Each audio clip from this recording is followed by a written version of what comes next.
and welcome to News Desk. I'm Melissa Chan. And I'm Biresh Banerjee. This week, we take a look at an agreement between Azerbaijan and Armenia brokered by U.S. President Donald Trump, who cannot be any prouder, as you'll see in this celebratory White House video.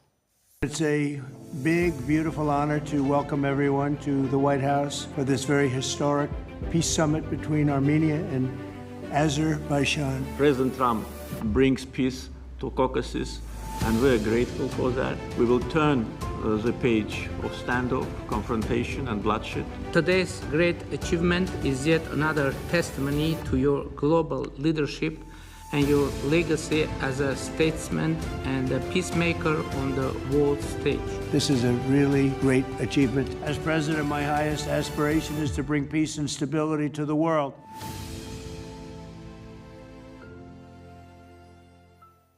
So that dramatic American music underlaying all that. All three leaders very positive. But what's the story behind the headlines? Because you might have read a few things here or there. Generally, though, it was a geopolitical story that was largely missed, given all the other competing global news events out there. The development is important, however, which is why we want to take a closer look, especially with this meeting coming up between Trump and Vladimir Putin in Alaska to discuss Ukraine. Is Trump heading into that meeting with the wind at his back because of this success? Is this indeed a success is something we'll be talking about. So it all made sense to talk about this week. We'll be taking a look at the agreement's impact geopolitically as well on Iran, Turkey, and Europe and beyond. That's why the title of our program is Trump the Dealmaker. Does the Azerbaijan-Armenia peace pledge lock out Iran and push out Russia? That's right, Melissa. We'll be looking at a number of aspects to that story. And to help us do that, we'll be joined shortly by two guests who will be joining us remotely. Two experts. The first one, Narek Sukiasyan, who is a project manager and foreign policy officer at the Friedrich Ebert Foundation in Yerevan. And we'll also be joined by Richard Giragosyan, who is founding director of the Regional Studies Center based in Armenia as well. We'll also have Nehal Johri, whom you see sitting at the table. I think you're making a comeback to News Desk after some time. We haven't seen it has been a while. On News Desk for some time. So welcome back. Good to see you. Nehal will be helping bring in some of your comments and questions that you all post in the chat. Some of those comments we have drawn a small sample from to just give you a flavor of what people are posting. These are comments that appeared on our community post that we posted 24 hours back. So here's a quick sample of some of those comments, beginning with at Thomas Varga 67, who says, those deals will be respected and upheld just as much Trump respects and upholds any deals. So questioning the legitimacy of any deal that Donald Trump signs. You also have user Drambui 4537 who says, this deal was a low-hanging fruit. Azerbaijan was the one who instigated it to get their oil pipeline done.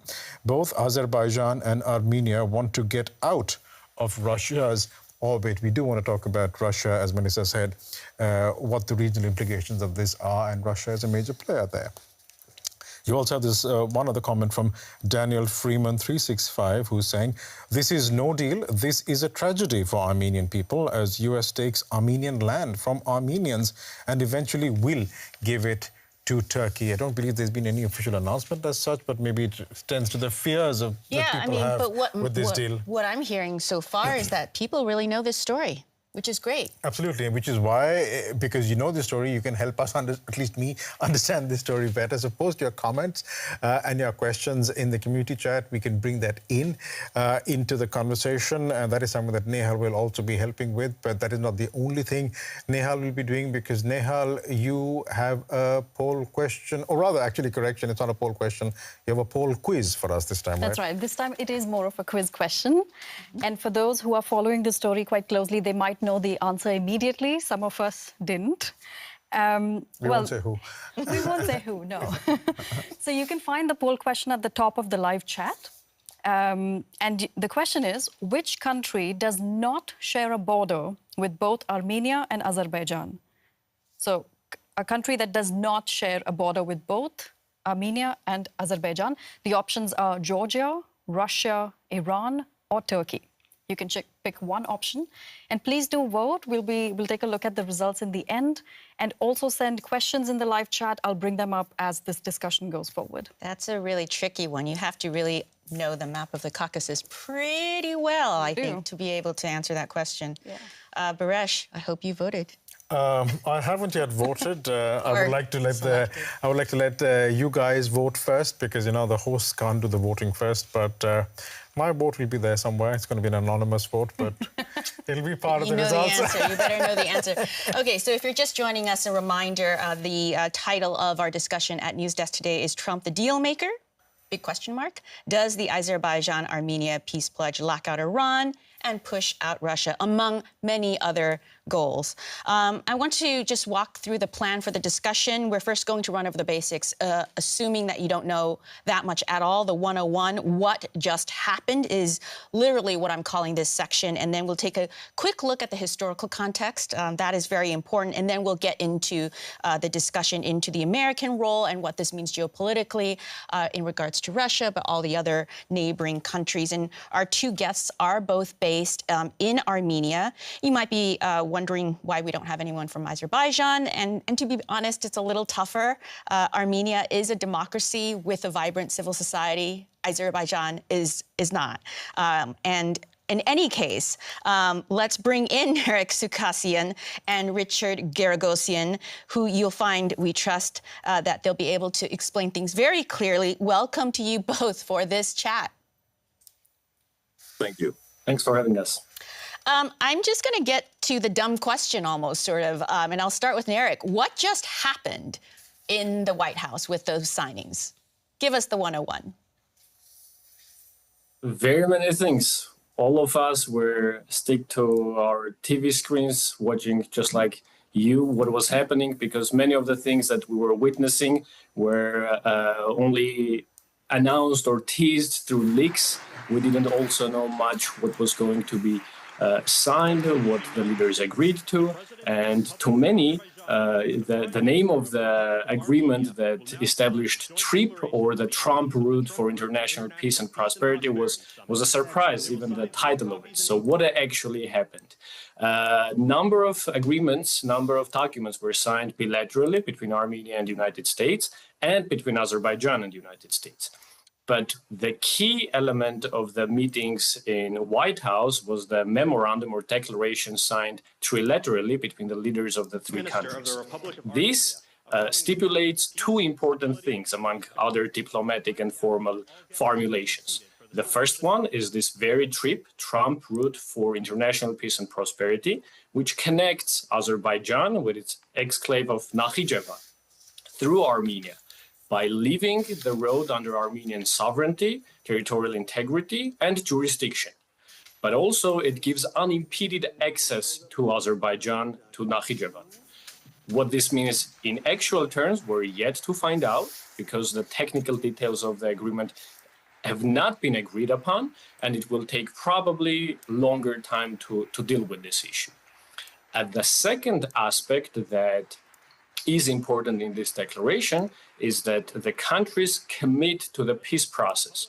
They restate the initials that the foreign ministers of two countries put under a peace agreement, meaning, in other words, they pre-signed a peace agreement, which was agreed earlier this year. It consists of 17 articles. The countries published the text Monday evening.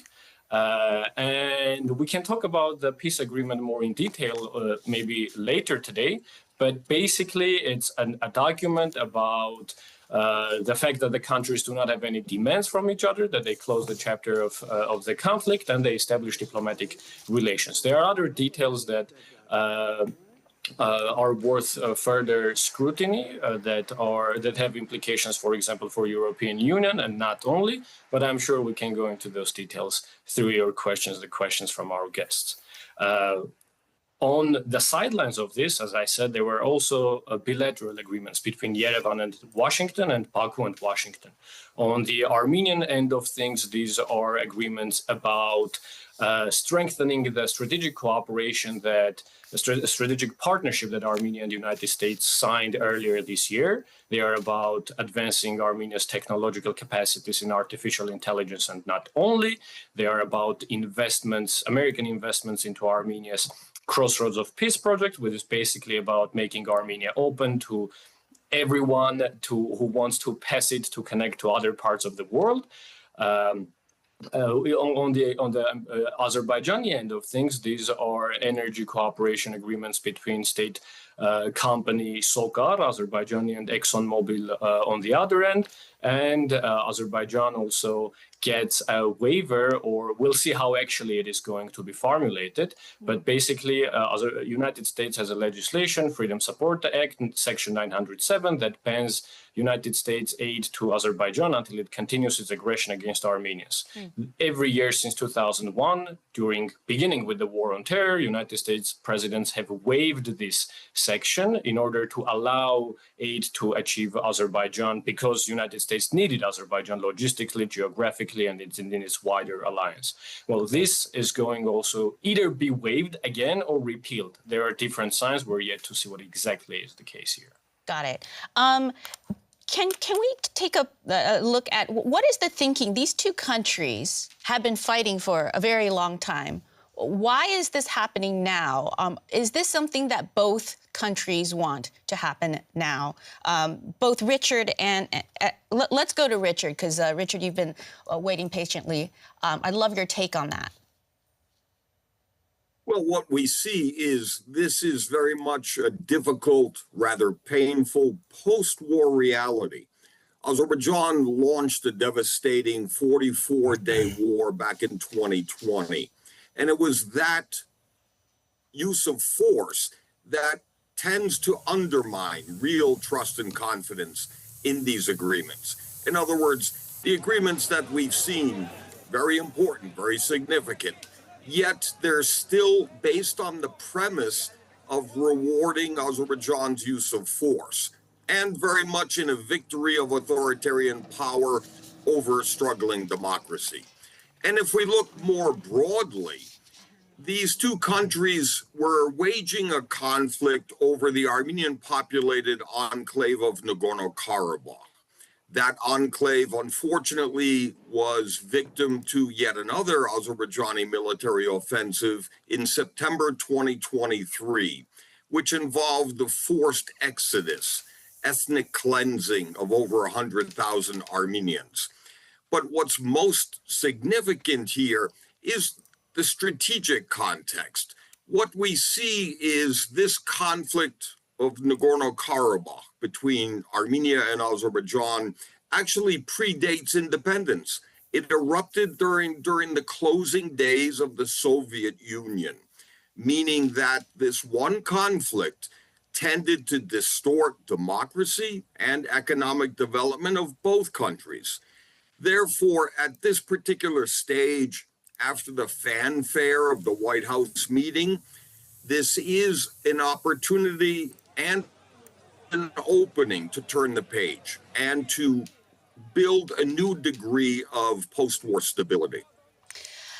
I think it's you could see in the White House all three leaders beaming. But certainly one wonders when you have 100,000 Armenians who had to leave that area in Azerbaijan, and I was trying to find some figures in terms of how many Armenians are actually left in the country of Azerbaijan, and from what I understand, it is just, Narek, you're shaking your head there. I think it's literally in the dozens or something like that. And then... If not less. If not less. And I actually want to pull up a slate, a text from the Armenia National Committee of America. Of course, there's a large Armenian-American community, and they were quite critical.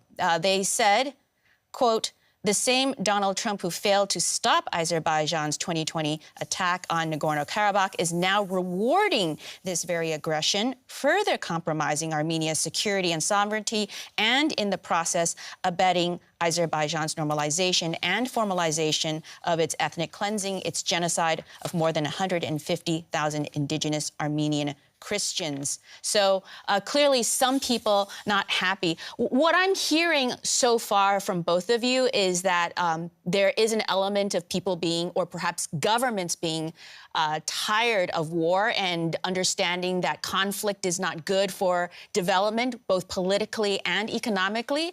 But on an emotional level, and just looking at the fact that so many people had to leave Azerbaijan, one imagines that ordinary Armenians are not necessarily happy. So I'd like to actually ask both of you what you know about how ordinary people in both countries are viewing the announcement over the past week.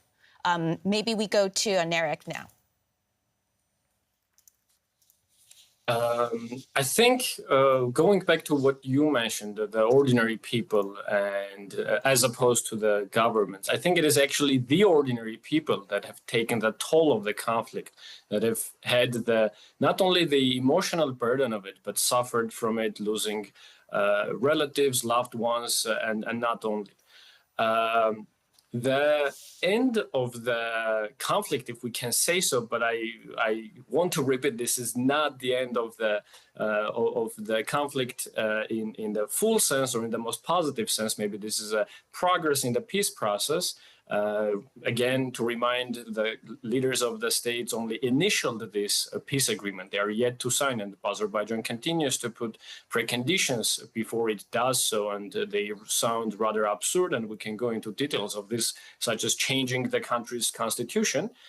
But the reactions of the people are, in Armenia, from what I've been seeing, rather positive, optimistic, but as suspicious of optimism as possible, because it's not the first time that the heads of the states come to an agreement to this or to a lesser degree, and at the last moment when it comes to implementation or to the final signing of things, or even after things are signed, Azerbaijan comes up with new preconditions, violates its agreements, and so on. Just 5 years ago, as Richard rightly pointed out, after the Second Karabakh War, Azerbaijan, through Russian mediation, agreed to provide security for the people, for Armenians who remained in Karabakh. But only 3 years after that promise, they committed a full ethnic cleansing in that territory. So Armenians on the ground have a lot of reasons to be suspicious, to remain suspicious about this agreement.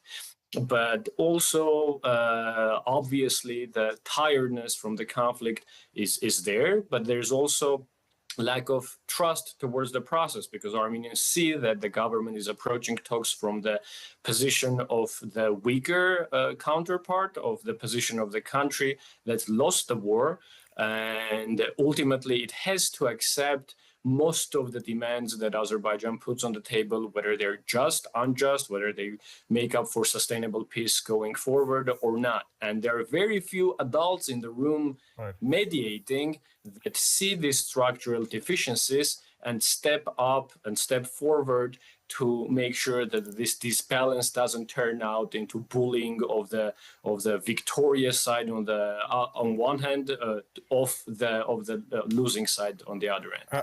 A lot of detail, if I can just come in there. Thanks for providing all of that context, Richard and Narek. Just to sort of bring in what the community has been talking about and commenting, you had a question from Leila Mamadova, who was asking, what did each country get from this agreement? And I think, Narek, you covered that in quite a bit of detail. Richard, you as well. So I think that question has been answered.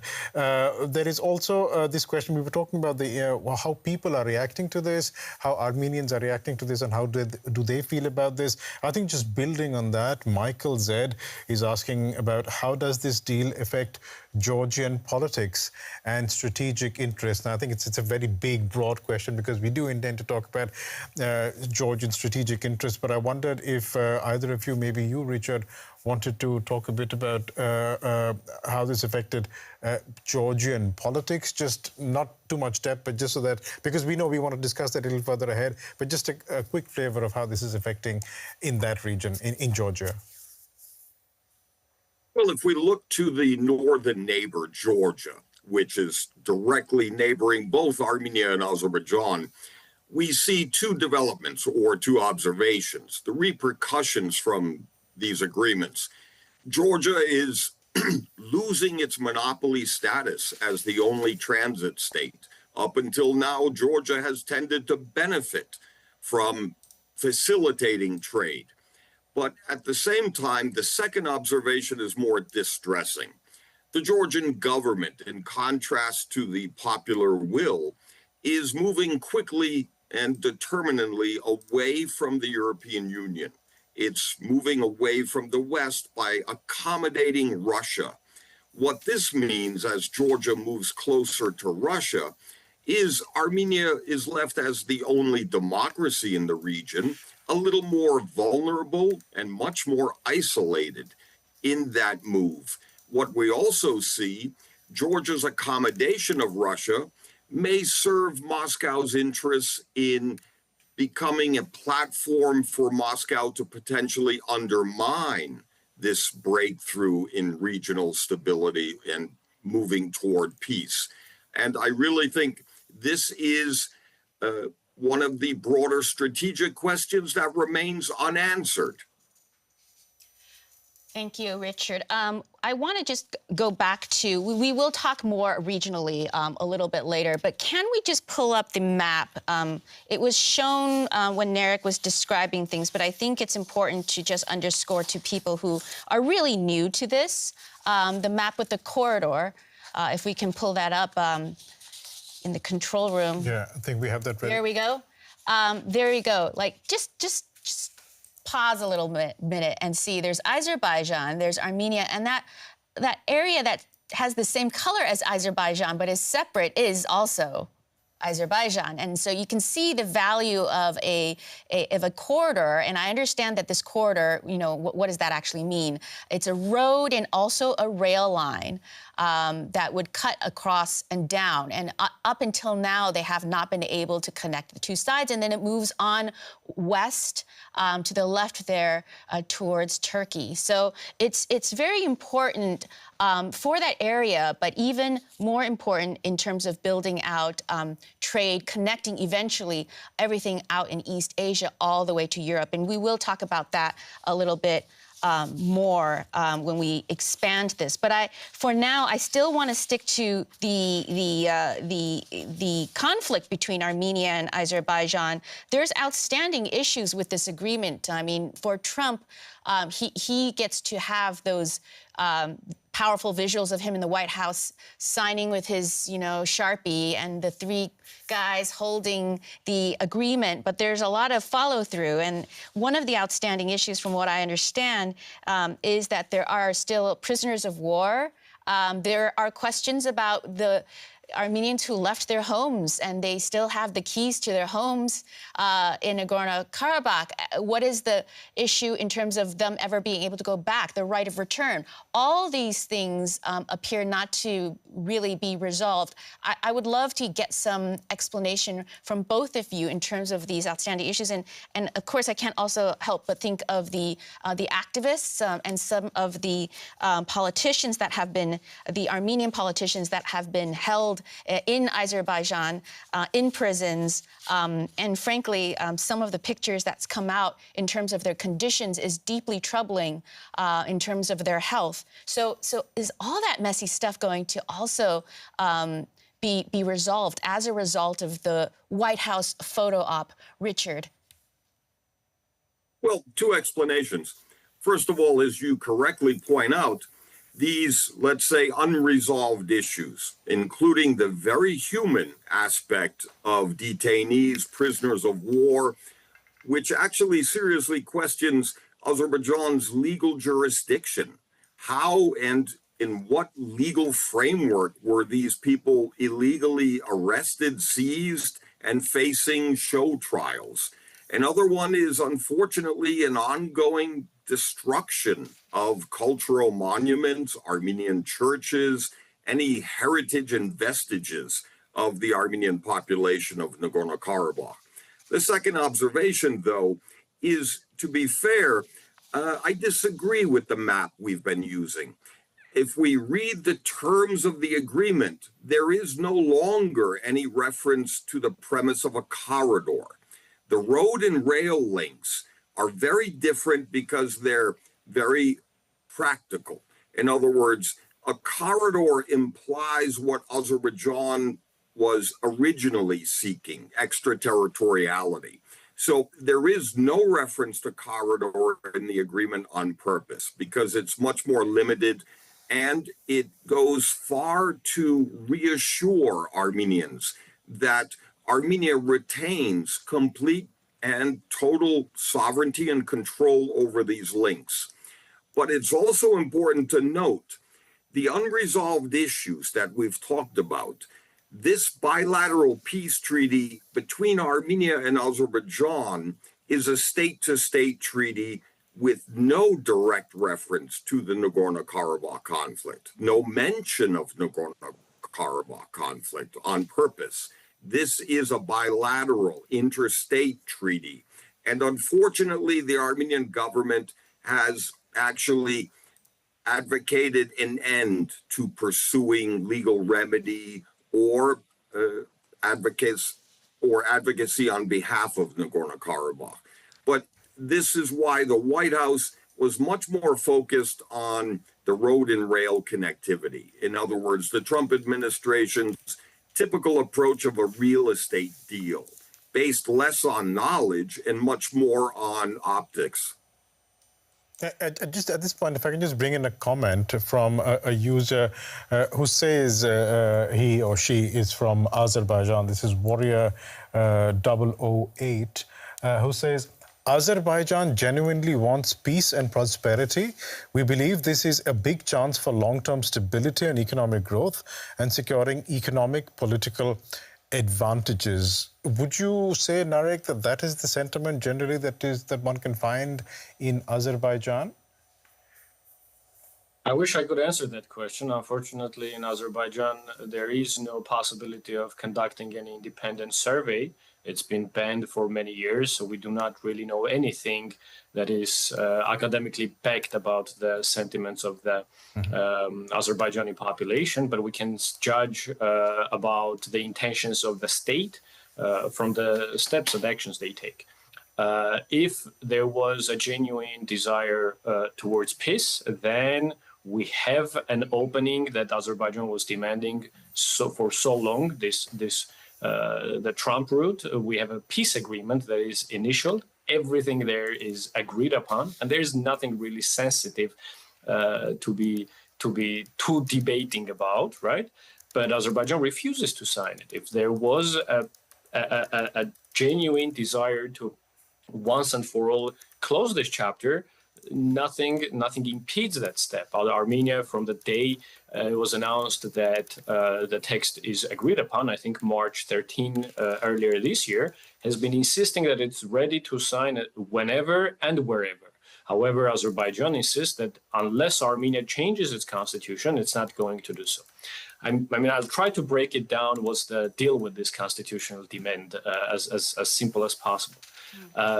The declaration of independence of Armenia has a reference on the Soviet Armenian and Soviet Karabakh General Assemblies announcing their unification. This was done completely according to the constitutions of each end of the Soviet Union. And then the Armenian constitution in its preamble makes a reference to this. So Azerbaijan interprets this as a territorial demand. But recently, Armenia and Azerbaijan also signed an agreement, a framework that regulates the demarcation and limitation of the border between each other. This is basically a process where the border is not super clear and the two sides sitting down together and on the ground finding out what's the border. And this agreement was sent to Armenia's constitutional court to decide whether it meets whether it contradicts the Armenian constitution or doesn't. And the constitutional court, or the Supreme Court of Armenia, said there is no problem in it. But also, this means that the Armenian constitution has no territorial demands from Azerbaijan.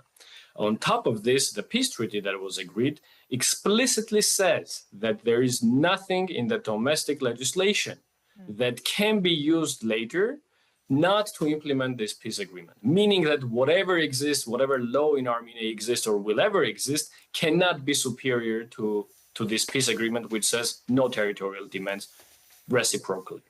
And on top of that, once the peace agreement is signed, it has to still go to the constitutional courts of both countries and to the parliaments of both countries to get the ratification. This means there are two things. This means in Armenian legal interpretations and legal review, there is no demand territorial from Azerbaijan. And second, both the treaty and the process that will follow up give all the guarantees not to worry about it. But nevertheless, Azerbaijan still demands on it, and this is a very risky process.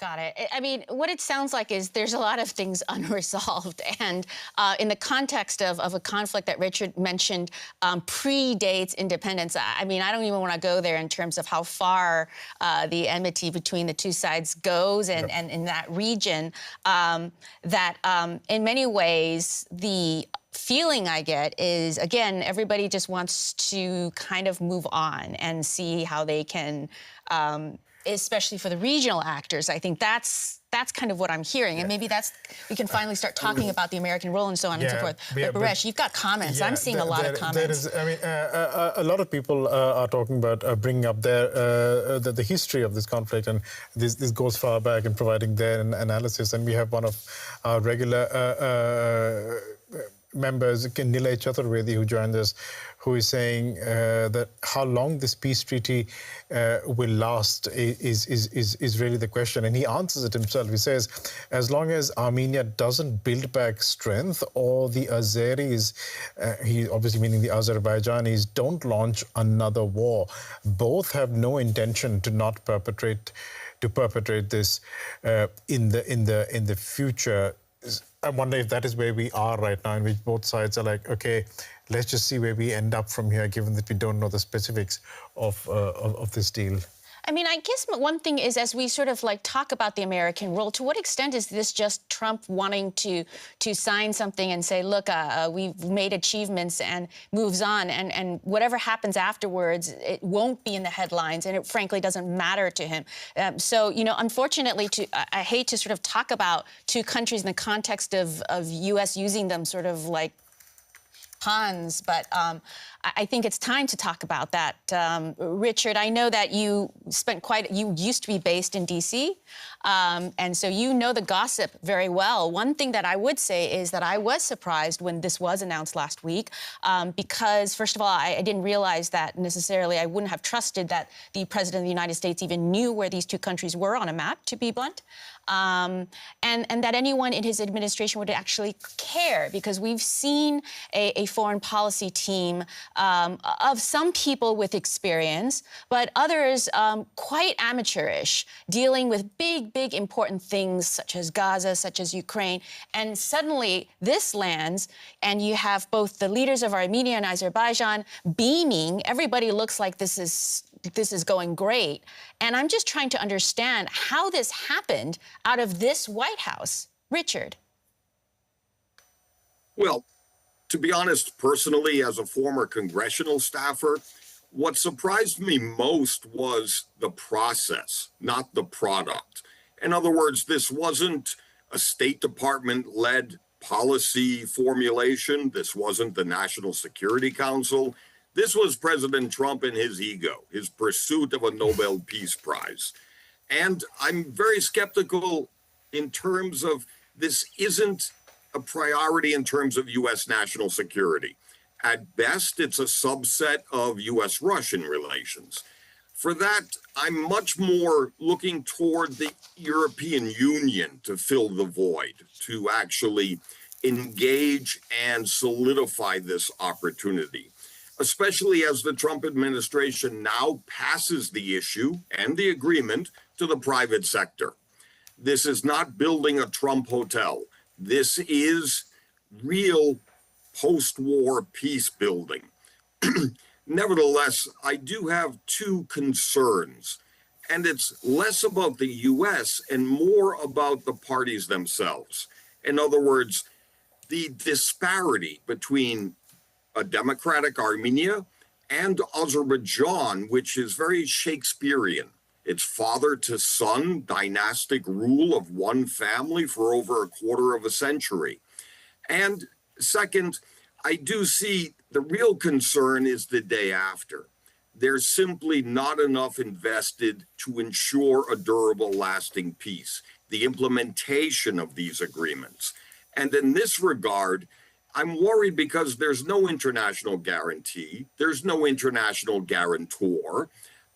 So whatever the U.S. role is, I really think we need to be more focused on how to ensure and invest in this opportunity without the danger of renewed conflict. Finally, from an Armenian perspective, economic interdependence is tremendously important as the only way to regain deterrence, to prevent renewed fighting. You're talking about guarantees, and I just wanted to bring something up in relation to the Ukraine conflict, for example. It was being argued that if you give the minerals deal to the United States has this stake, an economic stake in Ukraine, and therefore, by extension, that is a guarantee. We were talking about security guarantees for Ukraine. And I wonder if the TRIPP, should I call it that or should I call it TRIP? I don't know. TRIP. With the American exclusive rights with TRIP, if that is the incentive that provides that America will keep the peace, so to speak, in the future in the region. Well, they have to build it first. Well, I mean, there is a proposal. They've signed some sort of a deal. So I wonder if that's the incentive that America needs for peace building. Well, let me jump in before Nadeg in terms of voicing my suspicion regarding corporate greed. I am not comfortable investing or relying on the future security for both me and Nadeg living in Armenia at the whims of an American corporate investment. In other words, yes, economic interdependence. This is an incentive-based opportunity. But in terms of preventing the threat of war, I don't think a U.S. investment will guarantee it. And if we look at history, it's an awfully weak precedent to rely on. Well, I would actually just point out that earlier in the show we talked about Georgia, and there was a lot of talk about developing that port in Georgia, and for a long time they were talking about American investment in that, and that completely fell through. I mean, both of you probably know about this deal that I'm referencing a lot more, and now, from what I understand, the Americans have been replaced by a Chinese investor and a Chinese company with that bid for the port. And so the question is, has always been American and, frankly, European Union intent to counter China with alternatives in terms of infrastructure investment in both the financial instrument and in the construction. And what we've seen is both the United States and Europe being unable to match the Chinese in terms of follow-through on this kind of thing. I just want to, since we're talking a little bit more regionally, Baresh, I know that you have that map on your other computer showing the middle corridor that I mentioned earlier. So just to sort of contextualize things a little bit more, and we're pulling out and now talking about the region, but there is this middle corridor, and this is the plan, right, I was talking about. You can see that it bypasses Russia in the north. That would have been another option in terms of a trade route. It also avoids Iran, two countries that Europe and the United States find problematic in terms of relying on going through their territories. And so that area of the Caucasus where Georgia and Armenia and Azerbaijan are at, you can see how strategically useful it is. So in theory, it would be beautiful and big and beautiful, as Trump would call it, if something can actually happen in terms of economic investment and for that non-corridor route, however you want to call it, rail line and road. But again, the issue is the follow-through and to what extent that's actually going to happen versus, the question we're asking, which is Trump just celebrating. And actually, just to underscore, Richard, what you said, we pulled together two comments from Armenian Prime Minister Nikol Pashinyan and also the Azerbaijani leader, Ilham Aliyev, sort of congratulating Trump on this deal. Just have a listen to understand the power dynamics and the context of that. Let's roll that tape. I think President Trump deserved to have a Nobel Peace Prize, and we will defend that, and we will promote for that. So who, if not President Trump, deserves the Nobel Peace Prize? I don't want to go into the history of some very strange decisions of the Nobel Peace Committee to award the prize for someone who didn't do anything at all. But President Trump, in 6 months, did miracle. Narek, I saw your face just now. Can you just share, both of you guys, your reaction to those comments from those two leaders? Narek? I think it was a fantastic competition of appeasement from both who tried to feed more the ego of the person in the middle. I mean, looking at the footage, not only from that meeting, but also on the bilaterals, I think clearly Azerbaijani president won the competition. And I think they were both leaders, the leaders of both countries were highly advised and briefed that appease and compliment as much as you can. And today, when President Trump posted a photo of his nomination to the Nobel Peace Prize and the names of the leaders of countries that endorsed that nomination, the name of the Armenian Prime Minister came first, and I think they are proud of that very, very much. But maybe coming back to the map that you pulled up earlier, as this as a part of the middle corridor, or how China can be plugged into this. What are the interests of European Union? Because it very much overlaps with the global gateway that European Union seeks, and indeed all of these parts of the world are indeed connected through South Caucasus in east and west. Georgia does provide its territory for rail connection, for pipelines, for road, and so on. So to say that this trip, the Trump route for international peace and prosperity, is a breakthrough in the sense that nothing existed, now there is an opportunity, would be wrong. But also, when it comes to infrastructure and connectivity, you never have enough. And there are concerns about the capacity of the roads and communications that pass through Georgia, but also there are political concerns, especially with the recent developments in Georgia and the guarantees that the safe passage or the political will to remain cooperative is going to be there. I'm also a bit skeptical always when it comes to such huge infrastructure agreements and investments, because there are too many unknown variables. There you have to sit and agree with everyone, all global and regional actors. There's huge money involved, and construction and engineering works take many years. So what will come out after this is actually still very, very unclear. Richard, I'd love your take on some of the analysis that I've been reading about in articles saying that this is, no matter how you look at it, I mean, it is a little bit of a win for the Americans because they are there. Russia is receding. So is this really a win for the U.S. relative to Russia? And in the context of, do you even think that Trump is thinking about this deal as he goes into that meeting with Putin in Alaska as a win and a check on Russia. Do we have a sense of his team thinking about things in that sort of holistic manner even, or should they not even be connected? Well, on the one hand, it's dangerous to assume strategic intelligence in this current administration. But on the other hand, I do think the American position going in benefits from the fact that Russia is overwhelmed, distracted by its failed invasion of Ukraine, and actually is witnessing a decline of Russian power and influence in this region. But I do think the Russian response has been rather uncharacteristically passive, pensive. They, in many ways, do not necessarily take this as a direct threat. This is why President Putin has been rather silent. So I do think the regional implications on the ground are much more opening the way for normalization between Armenia and Turkey and, in effect, sidelining Russia. But that doesn't automatically provide Washington with a victory.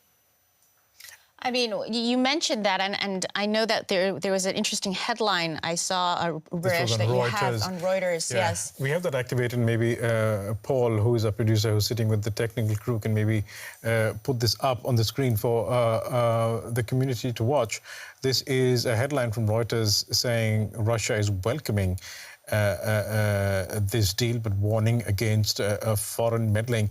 And I'd just like to use the opportunity to bring in a comment from one of the community members. This is from Warrior 008, who claimed that he's from Azerbaijan. And I'm just going to read the question here, and maybe we can go back into the studio. The question here was, rather a comment, that Russia and Iran lose a big advantage of being the main transit country, as Russia and Iran are not stable countries. Even insurance companies are not willing to carry out shipment through these unfriendly countries. So what's going to be the alternative? Caspian Sea, Azerbaijan, Armenia. And this is to the point that you were mentioning, Richard. I mean, there has been an almost a relaxed response from Russia welcoming this. So has Russia realized that it really has no cards when it comes to transit when it comes to the transit game?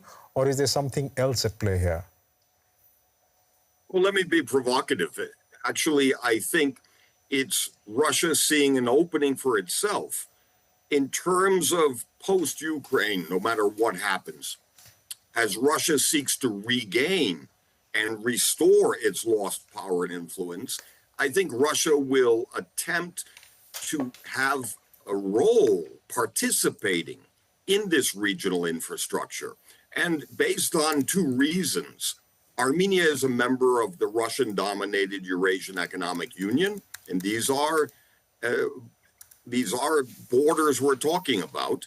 And second, it is still Russia that manages the Armenian railway network. So I do think Russia will seek not a return to hard power, and there's no frozen conflict to leverage.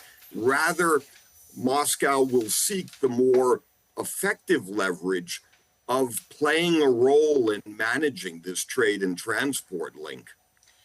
Can we talk about let me just add. Yes, please, Narek. Add on Richard's provocation, and I do agree that Russia can have stakes there if they play their cards smartly, because they do not have overland access to Turkey. They cannot connect Turkey right now, but these potentially provides Russia that opportunity, and I'm here partially answering the quiz question posted at the beginning of the show for those who listen to us attentively. But also, Russia has another lever.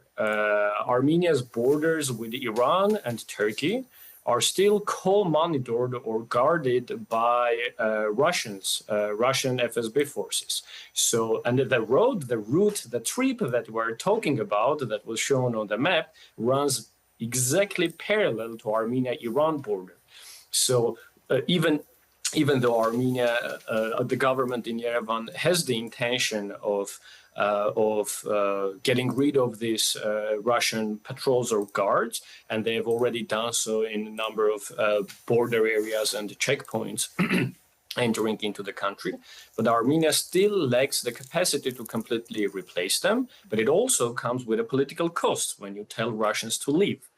And among the things that Armenia signed with DC bilaterally, as explained by Armenia's foreign minister, is increasing Armenia's capacity of border monitoring and patrol. And this is part of Armenia-US strategic partnership. And on top of that, even though, as Richard rightly pointed out, that Armenian railroad system is a daughter or a company of a Russian state railroad company, the new railroad that is going to be built on this trip, I'm told, is not going to be part of that concessionary management. It's going to be independent of that. But if we go even further and look at the map, as the railroad will enter from Armenia back to Nakhichevan, that small island of Azerbaijan, and then it can then continue and re-enter Armenia to Yerevan, and everything from there on is already a Russian-managed railroad system. And the most realistic, well, now the line that you draw, as Richard pointed out, Zangezur corridor wouldn't be the right term to use for this, because from Armenian perspective, this implies cutting Armenian territory and gifting it to Azerbaijan. But if we look at the line that is drawn on the map now, the road exists. This road connecting Nakhichevan, this Azerbaijani island, to Turkey exists, but a railroad there does not exist, because the terrain on the Turkish side is very complicated. It will take years and a lot of engineering creativity and investment to do it. But an easy railroad access that can be established here is if that line enters not Turkey through that small border line, but enters back into Armenia and goes through the north of Armenia to Turkey. A railroad line there exists for a very long time, and the relaunching of it will be much sooner, much quicker, much cheaper, and also tie Russian interests here and incentivize them not to have motivations to sabotage this agreement, but be part of it.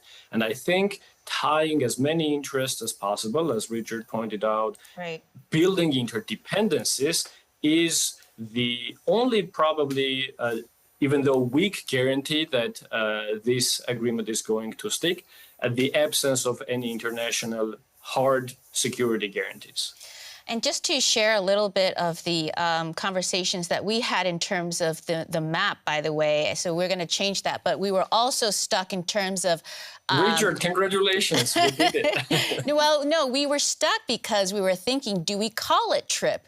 Because until the ribbon cutting ceremony happens, it's non-existent. So it is in a liminal sort of space right now. I don't know how best to do it, but we can definitely discuss that, because that's the kind of thing that we debate at DW. We want to be accurate. We didn't want to get ahead of ourselves, but the corridor, as you guys have explained very helpfully, is the perspective of one of the actors in this.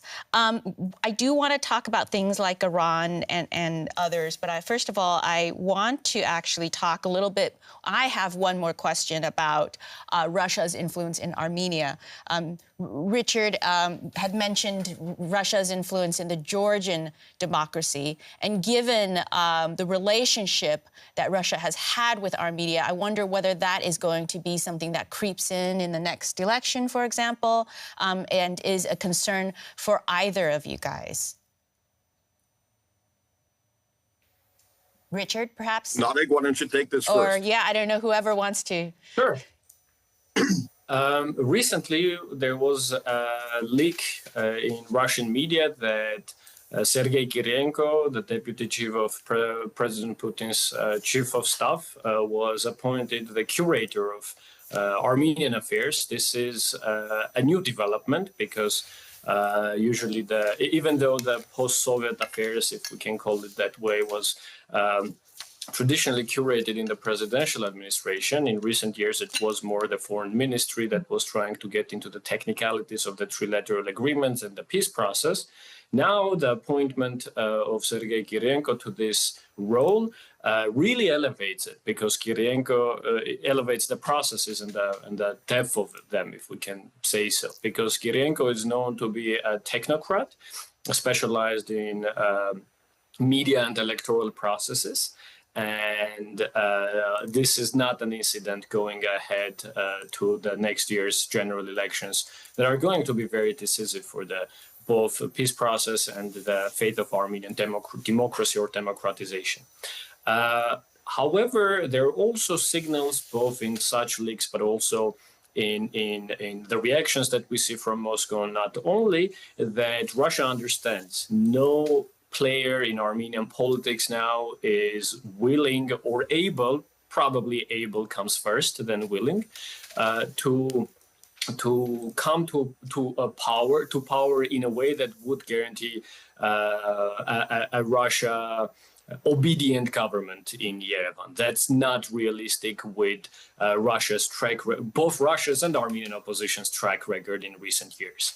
Russia traditionally used to be a very favored actor among Armenian population. Let's not go why. There are a long list of reasons why. But it has managed to completely empty the pool of trust among Armenian people. If 15 years ago, surveys showed Russia as Armenia's main friend by 80%, if not more. Now, third of Armenian population, according to recent surveys, considers Russia as the main political threat. And this is not an easy mark to score, having Azerbaijan and Turkey as your neighbors, right? Because Armenian people see that Russia did not come to help in 2020 war in Nagorno-Karabakh. Russian peacekeepers were bystanders in 2023 when Karabakh was ethnically cleansed. But also in 2022 September, when Armenian sovereign territory was attacked by Azerbaijan, and over 250 square kilometers of Armenia until today remain under Azerbaijani occupation, a point of criticism to the recent agreements, because none of the agreements really talks about this. It's sidelined to another process. Well, after all of this, and Russia did have contractual obligations to come to mutual defense of Armenia when it's attacked, not only Russia, but also Collective Security Treaty Organization, the post-Soviet NATO, to put it simply, they didn't react. So all of this have a very negative, very bitter aftertaste among Armenian population. And betting on a Russia favorable outcome in the next elections is not really the best bet to make. That's very interesting. Richard, do you have anything to add to that? Well, I agree, but I would go a little bit further in terms of giving credit to President Vladimir Putin. Putin has been very successful in losing partners and making enemies, and uniting the West, for that matter. EU engagement has dramatically increased in Armenia, and it's more than just our democratic credentials. It's a dangerous vacuum, especially as the U.S. has cut USAID and tended to adopt more of an indirect approach. But I do think Russia has squandered much of its influence. It's become almost toxic. And I do think an important aspect of that is how Armenia has welcomed thousands of Russian citizens who have fled the war and come to Armenia. Can I just ask you something on that, Richard? I mean, you say that European influence and that Europeans are viewed with a slightly more positive light than the Russians. But then, isn't it? Correct me if I'm wrong. If I'm wrong, but in this deal or this agreement that has been signed, isn't the OSCE, which was basically staffed by Europeans, isn't that being done away with? Because the OSCE was was not really viewed favorably by either Armenia or Azerbaijan, if I'm not Although wrong. what I understand is Azerbaijan was the one that preferenced exiting that. And let's get the acronym on that. I'm actually trying to get the acronym. Organization for Security and It's Cooperation the Organization in for Security Cooperation Organization for Security and Cooperation in Europe. But the Minsk group was the diplomatic body, and that was the U.S. with the Russians and the French sitting in between. It was not a pan-European reflection. And this was an Azerbaijani demand, removing and renouncing the mediator to avoid keeping the conflict or the issue alive. And I do think EU engagement is tremendously significant for two reasons. One is the unprecedented deployment of EU monitors to Armenia's more vulnerable southern regions. And second, the EU has provided, for the first time ever, security assistance to Armenia. By itself, that doesn't sound like a lot, but these two elements are provided to a country that still has a Russian military base, that is still a member of Russian organizations, the Eurasian Economic Union, the CSTO. In other words, that's an unprecedented move by the EU, but it reflects Armenia's rare commodity of legitimacy as well as stability, defined and driven by our genuinely democratic credentials.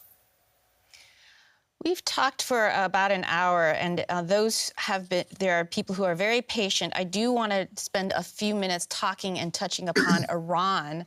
Let's do that now, because that non-corridor road thing on the south borders Iran, and some people have also interpreted that as something that Tehran can't possibly be happy with, given that it's supposed to be an American sort of invested and administered type road. To what extent is this a move by the United States in terms of establishing a presence on Iran's border? I don't even know what presence that would be. It wouldn't be a military presence or anything, but it's there ideologically or psychologically. I'd love for you guys to talk about that. Let's go to Narek. Of course, Iran has reasons to worry if first reading the news without going into the details or not receiving consultations from the parties. Because indeed, on its northern border, there would be American non-military, commercial, of course, presence, and the form of that presence is still to be defined by parties. What exactly and how exactly that would look. And also, we don't know what kind of third-party contractors are going to be added to the deal. But Armenia has been, I think one of the credits that Armenian diplomacy hasn't received too much, but I think deserves, is the ability to navigate, to balance between its relations with both Iran and United States. United States has been understanding of Armenia's need to engage with Iran because it's blockaded by both neighbors, Azerbaijan and Turkey, in their solidarity. That means Armenia's 80% of borders are closed. On the north, it has Georgia, and on the south, Iran. So almost 30% of Armenia's trade goes through Iran. So, Armenia does not have any alternatives. And that is why also it was very important to keep this road under Armenian sovereignty and not just cut it and gift it to Azerbaijan as they initially insisted on. Because if done, that would mean Armenia loses any access to Iran, and it remains in a very, very problematic situation. And in recent years, Iran was one of the main actors that was politically deterring Azerbaijan from its aggression, because it was insisting that any alteration of Armenia's borders or cutting Armenia from Iran are red lines for it. But what we know from the deal and from the news is that Iranian reactions have been two-edged. coming from presidential administration and foreign ministry on one end, and from Ali Khamenei's surroundings on the other end. The more civilian end was very positive, I would say. I don't think you could have expected any more positive reaction from Iranian authorities. They welcomed it, they were cautious about it, and they were okay with it as long as it did not cut it from Armenia and it did not pose security threats to Iran. And from what we know, it doesn't, the arrangements. We know that Armenian Prime Minister was quick to call Iran to reassure, but also Armenian Deputy Minister was also quick to travel to Tehran and in consultations explain everything and diffuse any concerns if there are. Ones more negative ones, let's say, coming from Ali Khamenei's circles, I think they should be interpreted not necessarily as directed against a project or against Armenia, but I think they are more illustrative of and speaking about Iran's grievances vis-a-vis Russia, because Iran for a long time considers that Russia has abandoned its stance in the region. It was because of that Azerbaijan dominated in the 2020 war, which resulted in the presence of Turkey in the region with equal footing as Russia, which is not in Iranian interests, which considers Turkey a competitor while it considers Russia as an ally in these things. But also these grievances stretch longer and further to Syria, to recent events, to 12-day war, and so on. So these are more Russia-Iran matters, not necessarily Iran-South Caucasus. I mean, Richard, in D.C., supporters of Donald Trump have really made hay of this, saying this is some big check on Iran. At least that's what I've seen. I take it you probably would have a slightly different take on that. But what is your reaction to all this? Well, I think before the agreement, we saw an Iran that was gravely weakened. Its proxy forces from Lebanon to Iraq were weakened. The attacks by the Israelis, then the Americans, greatly diminished their not just nuclear program, but their capacity to be a regional actor. But I think what's most important in this context is Iran's one red line was satisfied.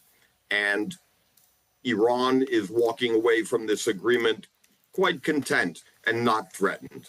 However, I really expect the escalation of tension between Iran and Azerbaijan to define the coming months and years in this region, and much less any American presence. That's very interesting. Just a general comment that user Adrian Wyatt is making, saying, Armenia seems to be navigating fairly successfully to maintain good relations with all major powers, trade blocs and its neighbors. How sensible and sadly how rare. Keep going along this path. Just a comment, just to bring in from users. And it looks like they're one step closer to that normalization with Turkey, because we've seen overtures since that signing last week. You know, at this point, I think maybe we should just check in on that quiz to see how people fared. And then I will turn to both you, Richard, and Narek, for sort of like last thoughts that if you feel like we haven't touched on anything that you want to sort of leave people with. But in the meantime, as you think about the big important thought you're going to give us, the wisdom, let's see what the wisdom is of those who've been tuning in and how they've been able to get the quiz right or wrong. I mean, I wonder if you should bring up the map while you talk so people can follow along. Yeah, let's do that. Yeah, let's do that. So just like a simple Google map of the Caucasus region showing Armenia and Azerbaijan, and maybe you can follow that along once we put that on air. There you go. That's the map there, and Turkey on the zoom left. in, but maybe let's just go country by country. Yeah, what's the question again? And so the question was, which country does not share a border with both Armenia and Azerbaijan? We had about 226 people voting, which is decent, not as high as some of our other polls, but so the first option was Russia. We had 30% of the people voting for that. Russia's up there. Yeah. Now, the question is, does not share a border. Both countries. So that's the border there, shared with Azerbaijan. And if you zoom in... That's Georgia. If we can zoom in, but Yeah. Well, it doesn't share a border with Armenia, so I mean, it is one of the countries that doesn't share a border. That's, Exactly, because the Russian border ends over there. that's correct. That's with Georgia. The border with Azerbaijan begins there. Armenia is way down here. So no sharing a border with Armenia. Exactly. So that is indeed the right answer for Okay. people who got it right. how many? So did most people get that right? Only 30%. Okay. Yeah, but There then you go. I think what 26% I got think this is Turkey very there? indicative. I think this is very indicative of the attention that the region and its conflicts, its problems receive. It's really hard both to follow because it's complicated, but also fairly and unfortunately speaking, not many care. Yeah, I mean, With all due respect to people who follow us. Well, we did this quiz in part because we were hoping that as people were listening to this discussion, they'd pull up Google Maps and actually look at this region for the first time. I mean, it's interesting what you say, Narek, because that is what a user, Nilay Chaturvedi, was also alluding to, saying that people aren't really aware of the Caucasus region and what is happening over there, although it's a very fascinating thing. But just back to the question, because I think, 26% of people believe that Turkey shares a border. Now, Turkey is an interesting one, right? Because I wanted to zoom in here. You would think, so obviously it shares a border with Armenia. Yeah, but so like, just to zoom out, so like here on the left is Turkey. It shares a border with Armenia. That's quite clear. So where does Azerbaijan come in? Right, so And that's where I need to Azerbaijan zoom has in, an exclave called Nakhichevan. which is right there. To see that, you'll have to zoom in I have zoomed quite a in. bit. There you go. Okay. I have zoomed in. So if you go to the absolute northwest of it, there is about a 17-kilometer border that is shared between Turkey and Azerbaijan. Let me zoom in further. So there you go. This is Turkey. The mouse is hovering over Turkey at the moment, where the E99. Can you zoom in more? Because you actually see the two countries marked next to each other. There you go. So There you go. So you actually see Turkey on the and left Azerbaijan. and Azerbaijan. But that's like a zoom to get to 17 kilometers of a shared border. So you can sort of see why 26% people thought it is Turkey. And also understand why it's such a complex region. We're talking about roots and borders and disputes. So on that note, I would love to turn to both of our guests who've been very patient because we have gone over an hour, and love to hear your thoughts on all of the things that we've discussed, what you want to leave people with. I will start with Richard and go to Narek next. Well, thank you for the opportunity.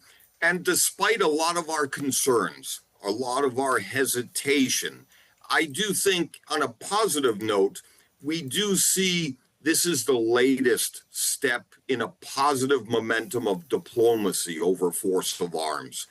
Inherently, it's automatically welcomed, and we need to actually further cement these gains and consolidate the opportunities.